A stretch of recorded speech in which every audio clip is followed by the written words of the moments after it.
What's good, my dear language learning master? Welcome to Natural Languages and welcome to a new episode of the Language Input Podcast.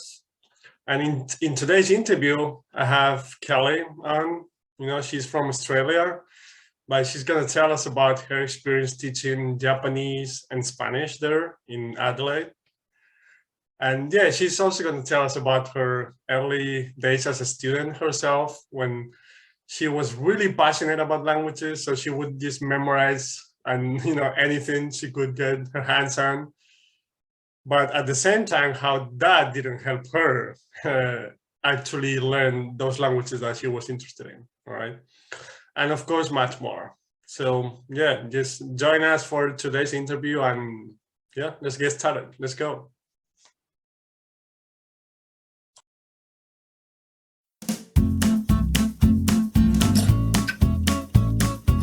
To get things started, as usual, just tell us a little bit about your experience when it comes to languages, both as a language teacher yourself and as a language learner, anything that comes to your mind when it comes to languages and your experience.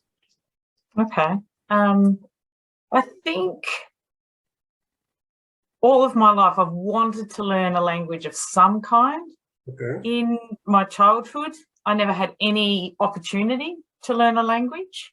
Not until my 7th year at school, we were allowed to have 30 minutes of German class per week. Okay. So you can imagine that was not very much, but I loved it. I learned every single word that was given to me. I couldn't do much with it, but I memorized every single word because I was so excited. And then at that time, I lived in a community that was very monolingual, monocultural, very white Australian. It was, you just didn't hear other languages in the community. So it was very strange to me. Right. But I loved it. I loved learning German so much. But that was only 1 year. And the next year I went to high school. And then the language that was offered at high school was Italian. So they said, no, you can't join the Italian class because you haven't studied it before. Doesn't make sense. Okay, fine. So I had to join the non-language class, which broke my heart. I really wanted to learn something. And then in 9th grade, my father was sent to live in Japan for a year. He was working for Mitsubishi Motors. Oh. And so my father is a kid who grew up on a farm, left the farm to become a mechanic, worked for Mitsubishi Motors, ended up getting accepted into a program, and he lived in Japan for a year. He'd never been out of Australia. He'd never spoken another language. Nice. And I think he did an 8-week crash course of language just to be able to go. So I got to go and visit him over there for a few weeks, and I fell in love with Japan. I just loved everything about it. I loved the culture, I loved the people, everything. So the next year I changed schools. So year 10, so I was 14, and my school offered a beginner's class for Japanese, and I was so happy. It was just amazing to finally be able to have the opportunity to study a language. I loved it. I had memorized the first 2 alphabets in the first 3 weeks. Wow. And I was ready. I memorized every single word my teacher told us. I mean, the end of year exam, I got 99%. And that was because the teacher put one word in the exam that I'd never heard before. And she said, oh, sorry, I thought I taught you that word. I memorized everything. That was your 1%, right? Mm-hmm. That 1%, I was a perfectionist. I had to memorize everything. In my maths books are full of Japanese handwriting practice instead of math sums. Every opportunity, I had to learn more.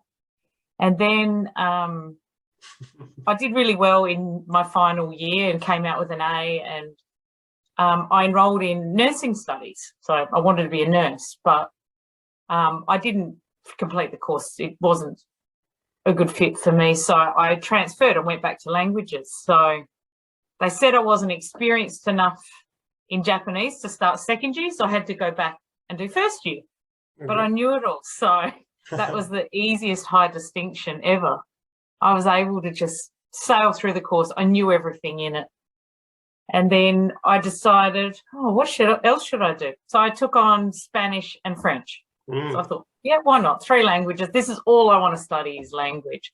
And I loved it. I just memorized words like a machine. But I never learned to speak. Every sentence, I would think each word and put it together and all the memorized grammar rules. I somehow managed to do that for a while, but no one can learn like that naturally. It doesn't work for long. I wasn't hearing the languages enough. It was just memorized vocabulary. So I did that second year, and then I realized I couldn't keep going, doing 3 lots of memorizing at once. It wasn't working. So, so even, sorry to interrupt, like even for someone as enthusiastic as you were, right? Yeah, go ahead. There's time that, becomes a time issue. And I would accidentally speak French in my Spanish class, and I would mix up languages all the time because I would try and learn a word and then 3 different languages, ways of saying it, but it wasn't very effective. I quickly burnt out because I realised I couldn't keep it all in my head despite my best efforts of memorising. Yeah. And then my final year, so I finished my major in Japanese, poorly, but I limped through to the end. And then I never used my languages after that. I went into the casino industry, worked as a casino croupier for years. And it was quite a few years before I came back to being a teacher. I missed my Japanese. I wanted to go back to it. I was able to do a degree in they call it like primary years and middle years, so teaching year 3 to year 10. So not the real young kids, but not the top end of the school either. So it was great because I really wanted to teach middle school, around year 5 to year 10. That was mostly what I wanted to teach. And so my primary school teaching practical was fantastic. I had a great mentor and had lots of fun, but I really wanted to teach in high school. And I got a position teaching in a very exclusive private school. But they said to me, we can see that you're enthusiastic, but you'll never get a job here because you're not fluent. You don't have you're not a native speaker, or you don't have native speaker-like skills. Even though, I could quite comfortably teach up to an intermediate level, that wasn't good enough. So I kind of lost heart and I took a job as a general school teacher rather than a language specialist. But then after teaching in outback Australia in a remote school in the desert for a few years, I realised I wanted to come back to Adelaide, which is where I'm from originally, and I took on a job teaching Japanese. And I thought, yes, I'm finally getting to do what I love. So my first job was teaching 6 classes of the same year level. So it was rinse and repeat every class 6 times. Oh, I burnt out by the end of my first year. But sorry, was it like traditional grammar way, or? Yes, grammar teaching. I thought I knew all these fun games, and I had lots of cultural activities to make it interesting, but the community where I was teaching, they just did not value language.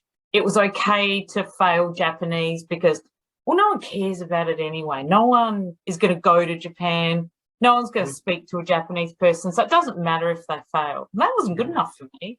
I was really disheartened. So after a few years of doing that and realising I was getting nowhere, only a small percentage of my students were successful, despite them enjoying the classes, enjoying the activities. But I wasn't an effective teacher, and I thought, there's something wrong with this. But I didn't know what to do. I just kept searching for more activities, more ideas. And then my school said to me, we want to start another language. So we've got 2 language choices, Japanese, and we're thinking Spanish. You've done some Spanish before. You can start the Spanish program. And I was in shock. I went, oh, what am I going to do? I can't speak Spanish. I learned 2 years of university grammar and I couldn't hold a conversation. I couldn't understand a native speaker. I had no idea what to do, and I thought, I can't do this. I don't know what I'm going to do. But my line manager, my boss at the school, she said, you only have to create a 1 semester beginner subject. It'll be fine, not a problem. We'll hire someone eventually. They didn't hire someone. It was only me. They wanted you to jump in and, just whatever it takes. Just be a Spanish teacher. And my first class was very rough. It was very full of mistakes. I couldn't speak a sentence. I used to write a script of what I was going to say in class. It was that bad. I had a heritage speaker student in the class. Her mother was from Colombia. Oh. And she kept saying, why do you say it differently? Why do you say this and not this? Because we had different vocabulary. I'd memorized a lot of things like coche for car, where she'd say, no, it's carro. Right. So she kept saying that my Spanish was wrong. And I started doubting myself. I thought, yeah, you're probably right. So I encouraged her. I said, teach me the word that you would use, please. That would be great. And I talked to her parents and I said, she knows more Spanish than me. What do you want me to teach her? And they said, oh, we don't really care. Just encourage her to use more Spanish. She won't speak Spanish at home. Right. I went, oh, that doesn't help me. Yeah, I was just thinking about that. Like you were afraid enough before the class, but when you had someone who actually knew the language, it was like even worse, right? Because if they're total beginners, you can get away with it. I can make mistakes and they don't know, but no, this girl knew. And that was hard, but she was really good about it. She didn't embarrass me or anything like that. She was a nice kid. But I was looking for ways to make the language interesting, but I didn't have any cultural experience. I'd never been to Spain. I'd never been to a Spanish-speaking country. So things I used to fall back on in my Japanese teaching, I didn't have any of that for Spanish. All I had was pure language, and I didn't really even have that. It was embarrassing. I was quite ashamed to call myself a teacher. I joined the local Spanish Teachers Association, and I couldn't understand any of the training courses or anything because they were all in fluent Spanish for native speakers. So I would just walk out and leave because I couldn't understand. I thought, what am I going to do? So I started doing some research on the internet because that's what you do. You research, you look for ideas. And I kept finding things with this acronym, TPRS. And I thought, what is this? I need to keep researching. So for about 2 weeks, I reckon I read nonstop on the internet about TPRS. And I read in particular something that an American teacher, Ben Slavic, said, that why are we teaching grammar and only, 4% of students are successful? These are terrible results. Like how do we still have jobs if this is the success we have? And I started agreeing with everything. I thought, you're right, but what do I do? So I thought, I'm going to keep researching this TPRS, and I learned how to tell a story with very limited language. I'd write out a script, I'd practice the questions and learn some circling. And I would tell the kids, right, we're just going to do Spanish for 5 minutes because that's about as much as I could handle. It was as much as they could handle. We could work with that. And the kids were amazed that I actually understand this. I just understood 5 minutes of Spanish, and we'd celebrate every 5 minutes we could do. And we did really, really simple stories, but the kids were enjoying it. And I thought, I've never had fun like this in Japanese, where the children or the students are understanding the language and feel successful. So I thought, right, I need more. I was looking for anyone around me who knew what TPRS was. Right. And I found a blog of an Indonesian teacher, Bukati, who is in my state. And so I thought, I need to get in contact with this woman. And so we met and started chatting, and we found out that we had a common friend. There's a lady called Annie Beach. Oh, yeah. So she had gone to Agen and met you there. At the same time, I'd gone to America. I funded myself to go to America and do the NTPRS conference with Blaine Ray and a host of other teachers. And they couldn't believe that I had come all the way from Australia to join this conference. And I said, we've got nothing like this in Australia. We need you guys in Australia. We are desperate to get engagement back in teaching, to get students interested and successful in language. So I did the course. I didn't feel that successful, but it sparked a change in my teaching and teaching around me, because in combination with Bukathy, we managed to organise some presenters coming to Australia. So one year we organised Terry Walls, who's fantastic. I really adore her presentations because they make so much sense to me as a Japanese teacher. Another year, Blaine Ray came out. Right? Sorry. Like Terry Walsh, she's a Chinese teacher, right? That's right. That's right. Sorry. Yeah. She also I think was a Spanish teacher too, but most of her efforts and most of her research, most of her resources are for Chinese, and they're amazing. They're really very good quality. And Blaine Ray came to Australia, so we managed to get 2 national conferences. People were travelling across Australia to attend these conferences, like big distances. I flew to Melbourne, which is like nearly 1,000 kilometres away from my city, to go to a conference because I was so desperate to get some training, and each time I'd get something more out of it. Yeah, just down the road, Kelly, yeah? Just down the road. Yeah, just down the road. Just down the road. Yeah, we were that desperate. We would travel anywhere like to get some training, because online training wasn't really big in, what was this, 2016? And then as I got more confidence teaching, more success, I managed to build up Spanish at my school, that students were choosing the subject beyond their compulsory study, which was really exciting. I think one year I had nearly 60 students choose Spanish when I was competing against subjects like art and technology and dance and sport and all these other fun subjects. And yeah, nearly 60 kids picked Spanish because they loved the stories. And I thought, there's something in this. I need to keep going. So I dragged my family with me and went to Spain because I needed a cultural experience.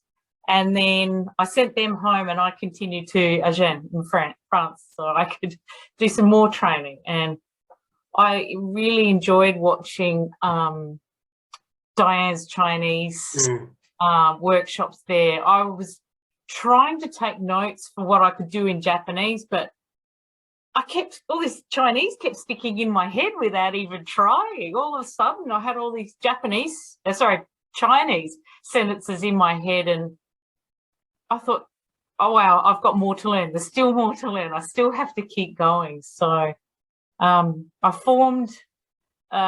kind of formed a bit of a group in Australia of Japanese teachers, because we are interested in CI methods and TPRS, but there aren't a lot of resources. But we're starting as a team to write stories together, share experiences together, and we meet once a fortnight online from all over the world. People all join into this one meeting, and it's really been amazing. It's, in a way, saved my career, I guess, because I've moved totally away from teaching grammar, and I just teach the language that the kids need, what they want to say. I mean, we had a student just this week he'd had a really bad day.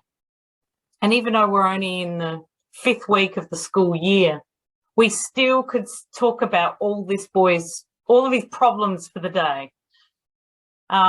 He didn't have his backpack. He didn't have his computer. He didn't have a pencil. he got into trouble in class. And so we were talking about this boy's problems, all in Japanese. The kids were just so engaged and laughing and just, the boy was in good spirits. He had good humor about it. He was able to laugh about himself. So that was good. But it's so much fun with stories. I work a lot less and have a lot more fun, and the kids are more successful. It's such a win. Yeah, it's no, actually, I was thinking about it, like they're more successful when it comes to actually acquiring the language, because I wanted to touch on that. Like you said, like Ben Slavic said that only 4% of students were successful, and probably when you're talking about being successful in a traditional environment, that means they're getting good grades.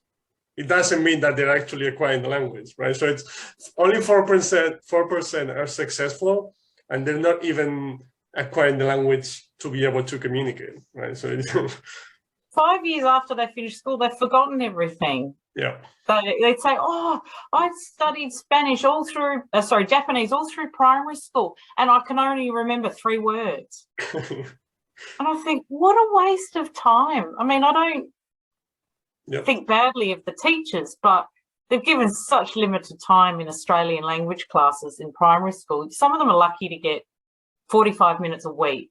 What can you realistically achieve in that time? You need small amounts more often.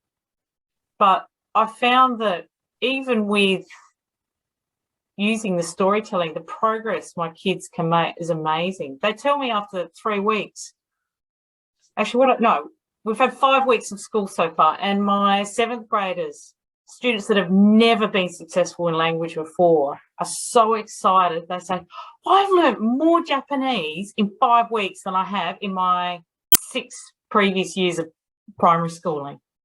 Correct.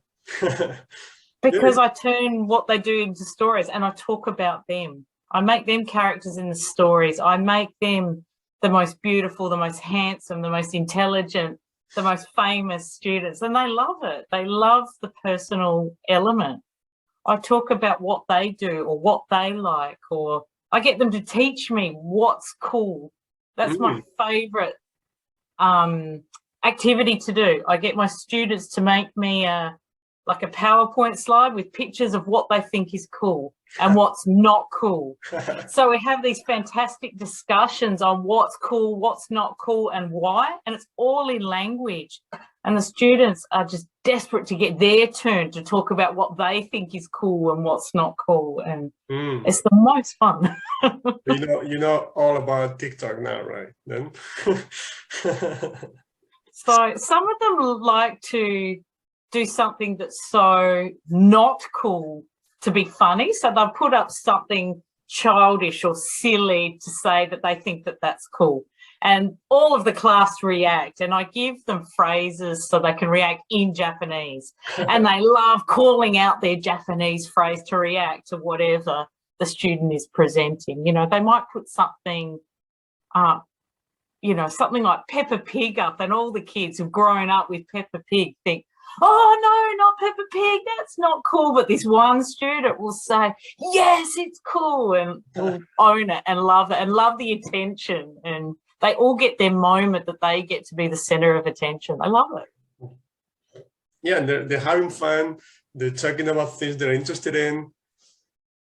But the conversation happens to be in the language you want to teach. So they actually acquire the language, right? Absolutely.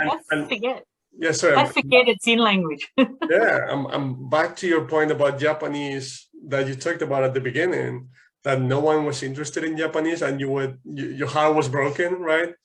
But I actually think, I mean, there's always people like you and me who are just so passionate that you're going to stick to it, you're going to try different things. But I think for a lot of people, making it interesting, like you're making it right now and talking about they're interested and so on, that's going to make them interested in the language and the culture afterwards. So like what was first, like the egg or the chicken, right? So I think making it interesting and from their point of view, seeing that they actually acquire the language, that's going to make them interested in the language, the country, the culture itself, right? So it's, I understand why you were heartbroken, but I think for most people, I don't know which one is the egg and the chicken here, but the chicken goes first if you want, So the way they're going to be interested in it is through, having fun with it and seeing that they're actually acquiring it while loving every single minute of it. So it's, yeah. I think it's interesting too how much language they use just in everyday context. Like a student will see me walking across the yard at school, and they'll come and greet me in language, and then I'll ask them something back and they want to answer me back and they want to see how long the conversation can go for. I never used to have that. They feel like they've grasped enough useful everyday things that it's just amazing what they come out with. Yeah. And I bet that's very same student, if you taught them in like grammar and so on, they wouldn't do that. Like no way. They would never had spontaneous production of language. Yeah, like they'd be so fed up with it that they would actually stay away from it. Well, I think they would be like I used to be so busy thinking about the grammar rules, the word, and they're trying to put it together in their head. It just wouldn't work. Yeah. And so they would get frustrated and think, oh, well, I can't say it right, so I'm not going to try. Yeah. Yeah. Their I call it their brick wall had come up and that's it. They're not going to try. Whereas I encourage all their mistakes and all their output. It doesn't matter what comes out because they're communicating. And I keep saying to them, I don't know every word in Japanese, but I don't know every word in English either. And that's okay. I know what I need to say, and that's good enough. And anything more you learn, you just add to that what you can do over time, and just use the little bits you do know as much as you can. It's amazing what they can do. Yeah, and continue to get exposed to the language and to get comprehensive input, because that's what's going to help you, right? And it's just such a stress-free environment, right? And yeah. Anyway, and yeah, I was just thinking that works for kids, but for adults as well. Like, back to your point about, enjoying or being passionate about Japanese or whatever the language. I mean, the lack of it at the beginning when you talk grammar and the difference then, I even feel that myself. Like now that I'm learning other languages, whenever I start learning them, I like immediately right away I get interested in the country, in the culture. Like now I'm learning German, for example. So I start getting interested in German history, culture, and things like that. So it comes with it, right? Absolutely. There's more than just the language. You get to learn so many other new things. I love picking up on music in language. Every class, nearly every class for Japanese, I'll play a new song.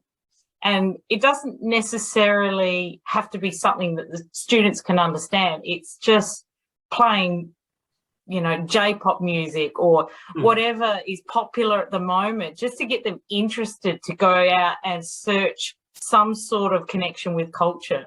Like I said, I don't care if they understand a single word in it or not, but just the interest, the want to research. So I tell them, go and find me a song that you like the sound of and we'll play it in class. And they love finding new music. It's the age group where they're listening to their own sort of pop music in English, but when they realise over time that if they find a song that they like in another language, and then all of a sudden they'll recognise a word or two in it and they get really excited. And I encourage them, try and learn one line out of the chorus. Like look up the lyrics, learn one line out of the chorus. So every time you hear that song, you know that one line, and it's such a good feeling. Yeah, absolutely. and yeah, go ahead. I have to admit, with Spanish, it is a lot easier to access materials to support that. In America, there's Senor Woolley, which is absolutely fantastic. The guy is a genius. He comes up with really high frequency language, but he's a really interesting storyteller and a musician. And all of his songs are weird and wonderful, and the students just love them. They repeat the lines out of the songs in the right context. There was a song we were looking at this week called "A Dónde vas?" Where are you going? And we developed it into a story where someone was always wanting to go somewhere, and then the other person had to keep saying, "A dónde vas? Where are you going?" And so now, you know, I see a student walking along, I can say to them, "A dónde vas?" And they go, "Voy a clase," or something like that. And they answer me in Spanish, and they love it because it's real language in context. And they don't think about it. The language is just there. It just comes out. They don't have to construct a sentence or conjugate a verb. They just know what they need to say. It's great.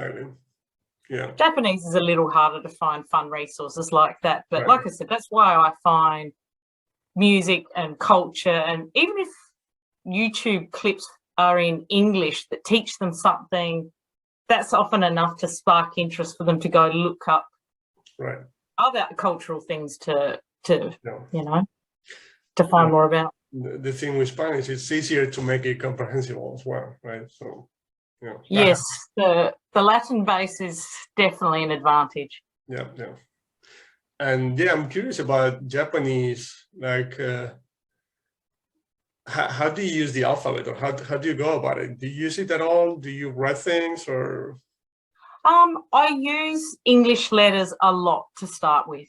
Okay. Because learning to read and write are separate skills to comprehension. So I work on comprehension first. The ear needs to know it.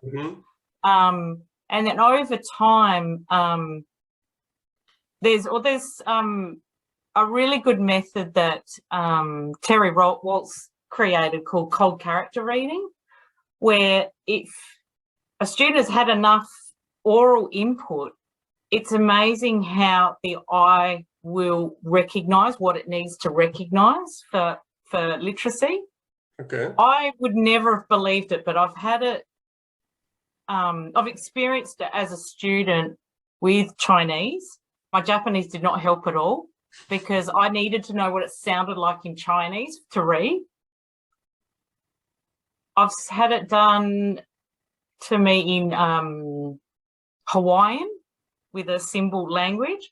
So after an hour of oral input, I was able to read a basic story in Hawaiian. I thought, how is this possible? But it really works. The ear needs to know it first.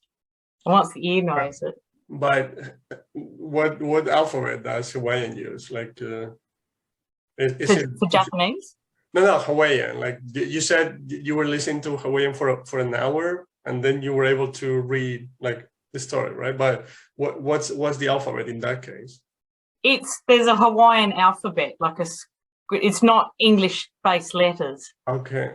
So it's a symbol sort of alphabet. And so it was amazing. Yeah, I didn't know such a thing existed until it was used in the conference, and I thought, wow, how is this even working? This is fascinating. Okay. And so Terry Waltz also did a demonstration with Chinese, and she made all the Chinese teachers sit separately and say, I want you to listen to these people who've never spoken a word of Chinese in their life. They are going to read a story in Chinese after an hour. Okay. And there's a lot of focus in Chinese, I believe, on learning tone, because there are 4 tones. There's like a rising tone, a falling tone. And but we didn't know any of that. We were just listening and hearing it. And once we understood it, and then once we went through the story, the Chinese teachers were so shocked that our tone was right. We weren't even thinking about it. We just knew what it was supposed to sound like, and they didn't have to teach tone at all. Okay. But just by listening enough, the ear figured it out without it needing to be taught as a separate thing like grammar. It was really fascinating.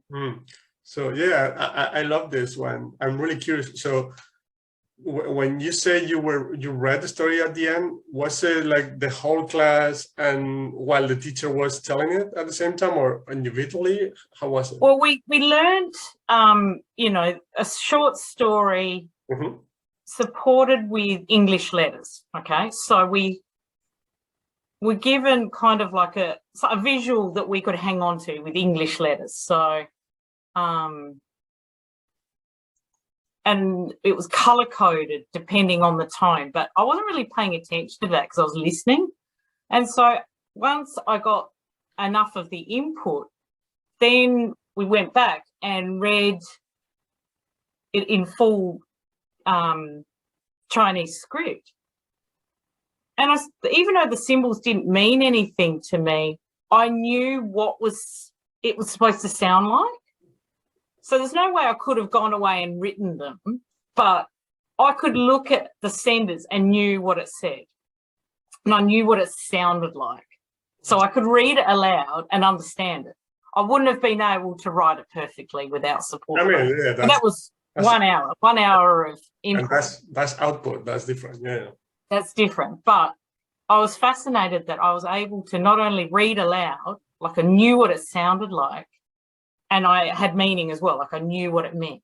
That was simple sentences like there's a, I don't know, I think it was there's a panda. The panda is in China. The panda wants to eat pork buns or something like that. It's bubble. I was thinking bamboo. Okay. Oh no, the story has to be a little bit silly. It can't be too. That helps. Usually it would make it something like pizza or something strange, so that doesn't make sense because the mind pays attention to things that are unusual or different. And I find that in my own class stories too. The sillier, the better. Yeah, but it takes attention off of form, right? Absolutely. You're too busy paying attention to the message. You don't care about form. It's so ridiculous that you have to. Absolutely. And I think that's where my was the big improvement in my Spanish was the stories that you and I created, because we had all these celebrities doing all these strange things, and then every week some part of the story would expand in a different way. And so much of that language is, I've fully acquired it now. It's amazing how well I wasn't paying attention. I was trying really hard not to pay attention to form, but it was just going in my head without me realizing. And the less effort I put in, the more successful I was. And that just did not make sense given my history of memorizing. That's a great quote. Yeah. But that's the way it works. The less effort you put into it, yeah, absolutely. Because I was reading in Spanish just today. I often read some of the readers that are produced for English speakers learning Spanish. So they're written using lots of cognate words, and, it's a stepping stone, because for me, if the reading is easy, I forget that I'm reading in Spanish. I'm paying attention to the message. So the reading has to be easy. And I didn't even realize it, but I read half the book in one sitting because I just needed to know what happened next. I didn't care about looking at the individual words. Even a word that I didn't know, I just skipped over it and kept going because I needed to know the next part of the story. And when you get into that flow state where it's all about the message, that's the place to be. It's not easy to replicate that in a classroom, to get everyone into that point where they forget that it's in another language. They're just so focused on the message, on the content, that it doesn't matter that's how it's being said. That's where the silliness and their interest come into play, right? Because it really helps. I was just thinking, as you said that about your Spanish, I realized that, okay, when I'm reading in a different language, I'm talking about languages that I can communicate in. So I don't know if fluent, but like higher level. But I realize sometimes, of course, when I'm reading the book, I know what language the book is in, But like a couple of weeks later, I was just thinking, I don't remember if I read that book in English or Portuguese. Wait, well, you know, of course, you know, in both of those languages, I understand everything I'm reading, right? So it's not like something that you need a great reader, like you said, because you're not fluent yet. But it happens to me several times. Like afterwards, I'm thinking, did I read that in Portuguese or English? You're not sure which language your memory's in. Yeah, because I mean, while you're reading it, you know what language it's in, but you're so immersed in the story that you kind of forget. Yeah, and you know, not kind of in this case. You actually did forget. Yeah. Actually, and I do. I mean, I need to think about it. Okay, so it was in English. It really, but I'm thinking if I remember because I actually remember, or because I tend to read the same type of books in one language. And so, for example, I tend to read nonfiction in English and fiction in Portuguese or Italian, for example. Like I don't read in Spanish. I'd say never. Yeah, very rarely. So because I know that, you know, so if it was a nonfiction book, it was probably in English, you know. if it's like science fiction or whatever, it was probably Portuguese, you know. But it's so much fun. I know what you're saying with sometimes you wonder what your memory of reading is in, because I think I've done that before as well. I was trying to read something in French. My French isn't as strong, but I actually forgot that I was reading French. I think my Spanish and my French, sort of all the different languages in my head, because I was making meaning out of it. And then I got to the end and I thought, hang on a sec, did I just read in French? So I think I've had a similar experience, not quite to the level of fluency that you've got, but yeah, but you can get so immersed and you forget. Yeah. So you need, like, it needs to be comprehensible, of course, and then you need to be so immersed in it because it's so interesting for you. Like because for people listening, I know there's a lot of adults, and I see it with my students sometimes, that it's hard to take your attention away from form, because that's the way we've been trained throughout our entire life, right? Because we've learned to pay attention to form, to grammar, to specific verb endings, and so on, that it does take time, right? But once you sort of understand that you don't need to consciously control the process, right? And that all that you need is to understand what's going on, to understand the message, that's the most important thing.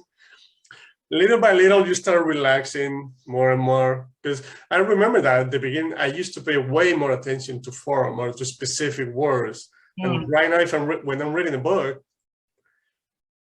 like for 90% of the books, I don't even look up one word, not even one.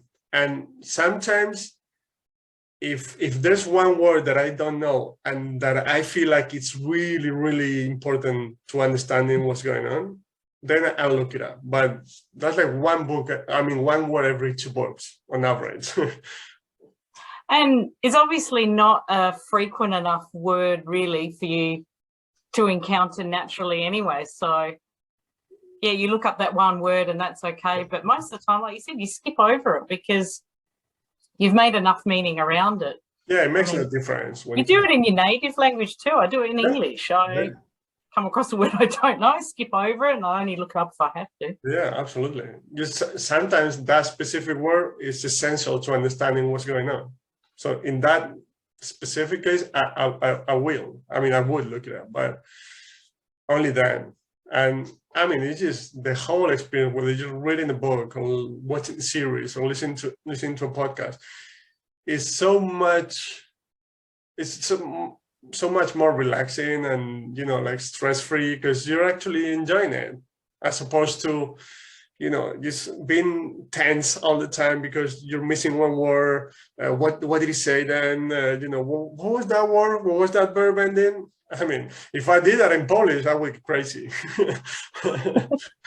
You've just reminded me of learning French at university, and our weekly assignment, we had to listen to a news program, Le Journal, and it was not comprehensible to us. We were in our second year of study, and we would listen to the recording over and over, trying to listen for words in fast, fluent speech. And we'd sit there as a team trying to figure out what was being said in order to answer the comprehension questions for our weekly assignment. We couldn't do it on our own. It was not comprehensible. It was torture. Yeah. And I didn't learn a thing. Yeah. And it was awful. I blocked that out of my memory. Traumatic experience of not comprehending. Yeah, and if it feels like homework, even worse, right? Oh, that was the worst homework ever. Yeah, because getting back to what you're saying about form, it's interesting that my children, who are 4th and 5th grade, are now doing English grammar. And I looked at it and went, oh, what a waste of time. They're learning all these spelling plural rules. And I went, these kids will not apply this rule ever in their life. They are both really enthusiastic, confident readers. Yeah. Everything they know about language, they've read from pleasure reading. So they have their own comprehensible input. Yes, it's in their native language, but they're kids, they're still learning. And it's fascinating how they have really excellent comprehension and writing skills. Like, they're both very talented. And it's not from grammar study, it's not from worksheets, it's not from a book, it's just from pleasure reading. Exactly. Yep. Yeah, that's the thing, that I understand you want students, like in general, to be able to write correctly and things of that nature, but that's not the way to help them. The way to help them. I don't care if my students write correctly or not. If they can communicate a message, that's good enough for me. Yeah, of course. I actually go through and mark where they've done really well. I don't correct errors because it puts kids off. They see all the red pen on the page and it scares them. Now I mean native speakers right now. Not even Japanese, or like native speakers who, as adults, the education system wants them to be as accurate as possible. But the point is, even if you want that, that's not the way to go about it, right? Like they just need to read and pleasure reading, like you said. I was just thinking about that when just like a couple of minutes ago, you were talking about focusing on form and so on. I remember in primary school, but mostly in high school, that I don't know what it looks like in Australia and other countries, but probably the same. Like, in order to encourage people to read, it's called language and literature class, right?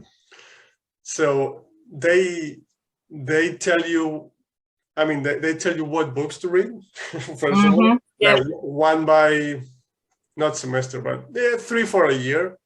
And then you have to take an exam on it. So like, wait a minute. First of all, I'm forced to read a book that I might or might not be interested in. And then when I'm reading it, I'm tensed because I need to pay attention to specific things that they're going to ask me about in the text, in the exam. So then no wonder people don't want to read when they're adults. Come on. Schools kill reading for kids. It's awful. I don't think I read for pleasure in high school beyond about the 9th or 10th grade, because by then students are reading Shakespeare in English, and it's not comprehensible. No. Yeah, they need the teacher to translate it for them. Yep. And whilst they're fantastic plays and stories, they're not comprehensible. Yeah. Yeah, it's, I mean, when you say Shakespeare, I was thinking it's, yeah, in Spanish Cervantes or, classics, yeah, that even adult native speakers don't really understand sometimes. Mhm. It's so great. I perfectly remember as a student myself that there was only 1 year in which I actually enjoyed the books, but because for whatever reason, the teacher chose some books that I was interested in. Because there were, I still remember, there were, what's it called? One Sherlock Holmes book by Arthur Conan Doyle, like is it called the dog or the hound of the Baskerville? The Baskerville. Yeah, the hound of the Baskerville. Yeah. That's one. The Phantom of the Opera was another one. Mhm. I just love the stories because I happen to love those books. Just Luck. I got lucky. Yeah, yeah. But probably other kids in my class didn't. But so and that's the only year of the whole education system that I actually remember those books because of that. But then it's just, and then people wonder why adults don't read in general. That's your first experience when it comes to reading, as a 7, 8, 9-year-old, and you're learning that reading is homework again. So when you're out of school, you don't want to read, obviously, right? That's it. Yeah. I found with my own kids, they were really successful reading early. They were 4 years old and could read fluently. But that's because I read to them every day for fun.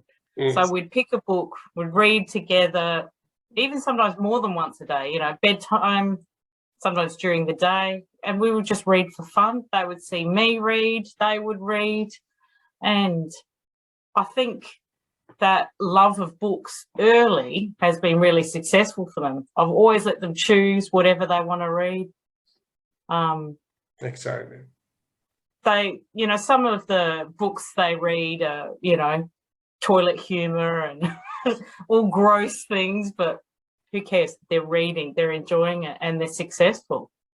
I'm worried about what happens when they do get to high school and they have our experience of having reading destroyed for them. I hope that doesn't happen to them. I hope they keep that love. I hope they find something else that they can read and their English teacher doesn't destroy it for them. Yeah. That's the danger of it. Yeah. I was actually, as you were speaking, I was thinking about my own journey when it comes to Spanish, to my native language. And of course, I was taught grammar in high school and so on, like every native speaker. Yeah. And I'm thinking, like, everything when I'm writing myself, I'm thinking that I didn't learn anything from conscious grammar classes. Like like when I write, I know where to place commas, for example, and like to keep the flow of the story going, right? I got all of that from reading, all of it. Like the only thing I remember from conscious grammar classes is how to, these punctuations in words in Spanish. Yeah. In some vowels. Yep. That's the only thing, because I still remember a couple of the rules, but that, of course, when I'm writing, I have all the time to think about them. And even then, I only need to think about it consciously when it comes to some specific words that I'm not sure about, right? But everything else, it came from reading. Like I just realized that,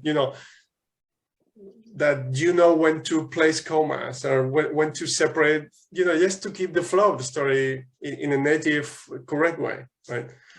Like conscious, explicit grammar classes didn't help at all.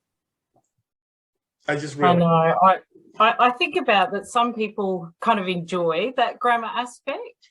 There are some people that love looking at how language fits together and how form works. Right. Yes, I am a grammar nerd. I like knowing how that all works and how words fit together, but you're right, it doesn't help me. Yeah, that's what I was going to say. doesn't mean it helps you. That's right. And like I said, 2 years of learning Spanish grammar rules and conjugations and verb endings, and I'd have to sit there and think through, ending, what does it change to before I could filter through the list in my head. But I learned more from, just doing, like, talking stories with you and coming up with characters and not thinking about form. That works so much better. Yeah, I'm starting to think it actually gets in the way, like grammar studying, because it makes you stop when you're going to talk. You sort of activate that monitor that Stephen Krashen talks about, right? That absolutely. And yeah. Anyway, and so how about your languages? So right now you speak Spanish, Japanese. Those are the ones you're teaching. Are you learning any other language? Looking to learn any other languages? Hoping to? Oh, I would always love to learn more. I think Chinese would be the next one that I'd really like to focus on, but I'm time poor these days, and I know that I guess I'm still working on my Japanese and my Spanish. Like, they'll always be ongoing in terms of accessing more input. Right. So, and because I need them for my job, I guess I would stick with that. But yeah, maybe once my kids are a bit older and I have a bit more time, I might go back. Probably Chinese would be the way to go for me. But I'd always love to keep learning more. Every time not that I've travelled for a few years, but every time I travel, I like to learn a little bit of what, the target language is going to be, even some basic greetings and thank yous and things like that. I love to give it a go. Love to pick up what I can wherever I go. Yeah. Yeah, it makes you part of the culture somehow, right? I think it's also respect as well. Respect for the place that you're visiting and making that effort to understand people in their home country and learning as much as you can about the way people think and act and their beliefs and things like that. And so much of that is carried through language and the way people express themselves. So I'll always, seek to learn a way to connect with people. I think it's really important. Yeah. Yeah, and you actually feel that as a native speaker. Like when you see someone who's actually who's genuinely interested in, trying the language, but learning about the culture as well. Yeah. I think we'd all be much better off if we went about it that way. Yeah. Well, I tell my students, what is the point of this Japanese class or this Spanish class? And they say to me, so I can learn how to speak Spanish. And I say, no, that's not the point of this class. Wrong. And they look at me, what? I said, no, this class is to teach you how to listen. And they think, well, I already know how to listen. I said, but everyone can learn how to listen better. Everyone can improve their listening skills. And I make the point that, if everyone learns to listen better, there'll be a lot less lonely people in the world, and people understand each other better when they listen. So I explain that you've got to listen a lot more carefully when someone's speaking in a different language. So you're better placed to be more welcoming, more accommodating, to think about the words you use to meet someone in the middle when you're communicating. Don't assume they know your accent and your vocabulary. You'll find a way to meet them where their language is at, and communication is so much more successful that way. So I said, if nothing else, I'm going to teach you how to listen. I never thought about it that way. Yeah. Because kids these days, they get so wrapped up in their own worlds, in their own heads and their own identities, that sometimes they forget to connect to others. And I've noticed, a lot of kids retreat into social media and become lonely and feel isolated.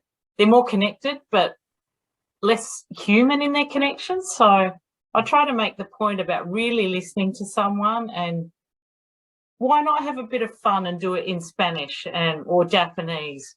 And Yeah. I said, you probably never go to the country, and it doesn't matter.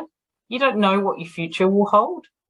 Yeah. I often tell the story of my father, who was a farm boy who went to boarding school, wanted to be a mechanic, and years later ended up living in Japan. He'd never been overseas, and yet he picked up enough Japanese to survive, just basic bits and pieces. He was lucky he often had English speakers near him to help him out, but he flew back and forth to Japan many times after that initial year that he lived there. And Right. when kids tell me, oh, but there's no point, I'm never going to go to Japan, I said, yeah, well, my father would have said the exact same thing when he was in high school. I live on a farm. I'm not going anywhere. Right. And there he was, you know, running car projects for different vehicles being produced in Australia, but it all had to come from Japan. So he was one of the people that was going back and forth with that communicating and that works. So you just don't know. So you're telling the kids that you're going to have, 7 to 10 different jobs in your lifetime, possibly. So why not have as many skills and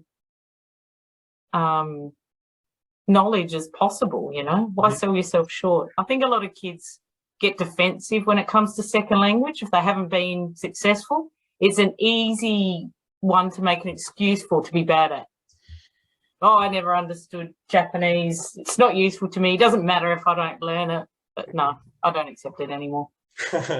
Yeah, and like you said, yeah, first of all, you never know, of course, but even if it doesn't happen like it did with your dad, just being able to understand native resources, to me, that's good enough. And back to the first point, if they're enjoying the process, even if at the beginning they're not really interested in the culture, they're gonna become, I'm sure most of them are gonna become interested in it because they're enjoying the process. And you're talking about Japanese culture in your classes, and there's going to be something that there's going to pique their interest, whether that's food or J-pop, like you said, or whatever it is. That's, yeah.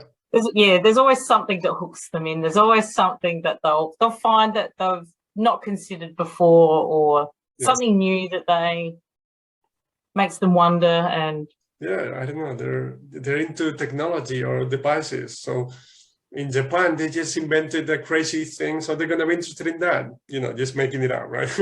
on the fly.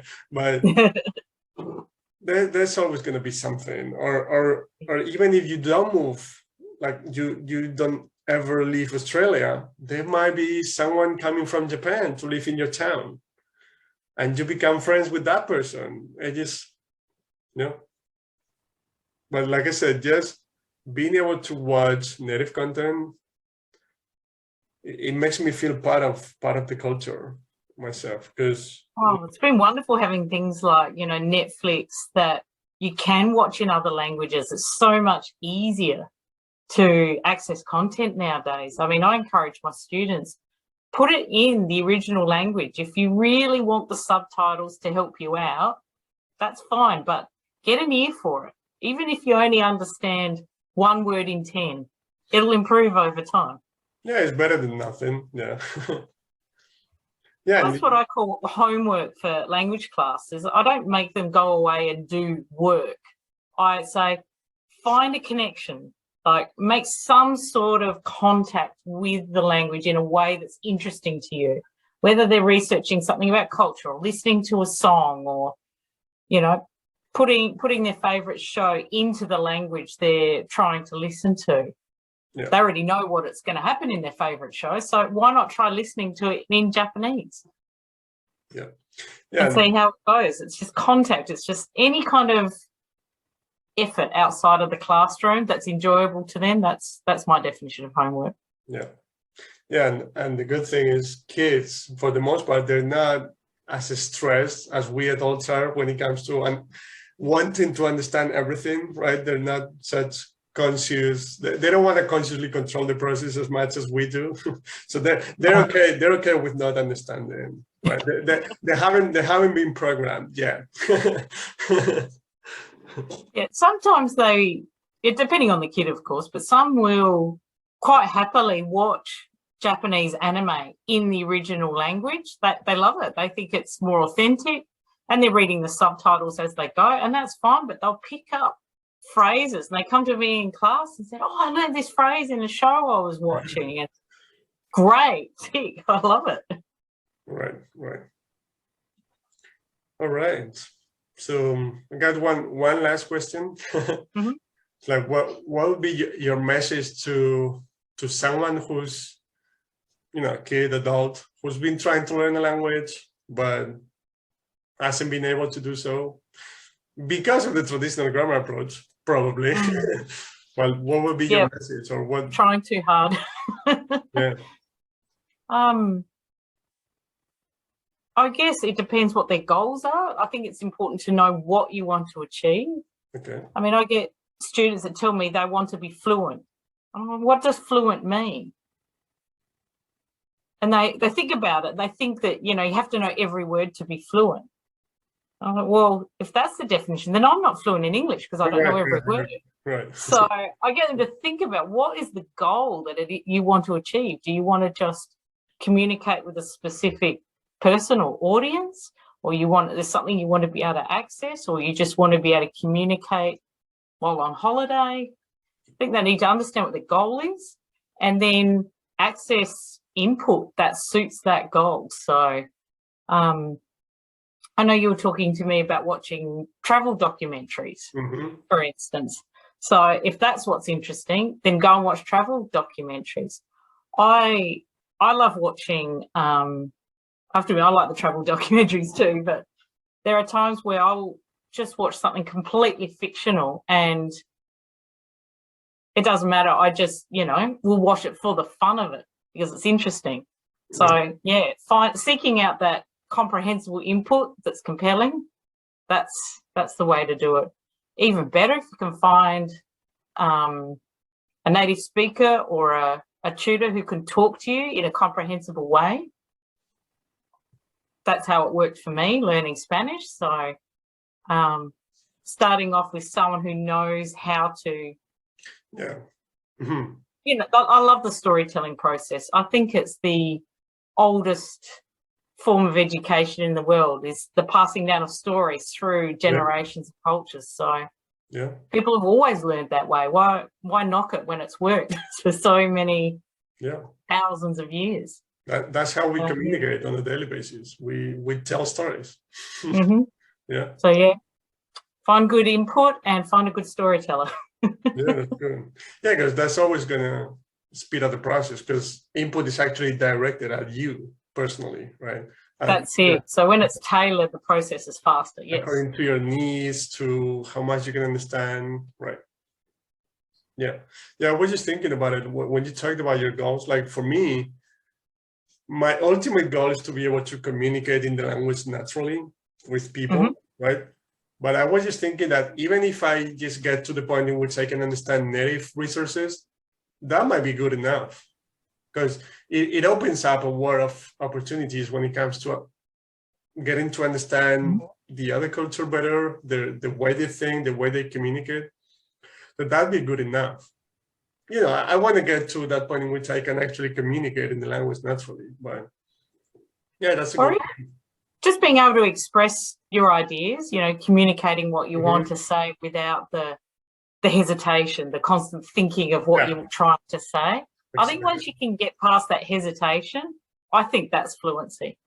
You may not be able to discuss politics or like every topic out there, but if you can, in basic day-to-day situations, if you can say what you need to say without hesitating, for me, that's fluency. Yeah, like you don't need to talk about quantum mechanics. Exactly. You probably can do that in your own native language. That's true. Anyway. I mean, it's being able to, say what you want to say in a given context without thinking through form but even, you can still get pretty good at expressing yourself, even if you're circumlocuting, talking around a word you don't know how to say. You can still be fluent and use skills like that. Yeah. It's a way of getting around not knowing every word, which is good. It's Correct. an important skill. Yeah, and I can do that in English. Right. And the funny thing, as you continue to be around people and to consume resources in your native language, you're still going to get better. So even if your goal is to, like I said, even if your goal is to understand native resources, by understanding native resources, you're actually going to get to the place in which you can communicate naturally. So it's absolutely. It's funny, but it works that way. Like I said, it's the input. You need the input that works for you, the compelling input. That's it. That's comprehensible. Comprehensible and compelling input. That's it. That's it. Yeah, we could just sum it all up with that. That's it. That's it. After an hour or something, just that. Don't worry about everything else we talked about. No, I'm just kidding. Just fast forward to the last minute. No. Yeah. All right. So thank you so much, Kelly. That was fun. And yeah, I enjoyed it. So yeah, I don't know if did you mention any resource or anything that you want me to list, like a link to any website or something? No? Oh, I have no idea. Yes, after a talk, if there's anything you want me to list down below in the description, just let me know. Okay. Any no problem. sort of resources or whatever. All right. So thank you, Kelly. All right. It was fun, like I said. And yeah, be well. Enjoy your evening already in Australia. Yep, it's getting late, but it's been a long week, Friday night. Perfect. All right. So All right. bye-bye, Kelly. And thanks. You're welcome. Good to talk to you.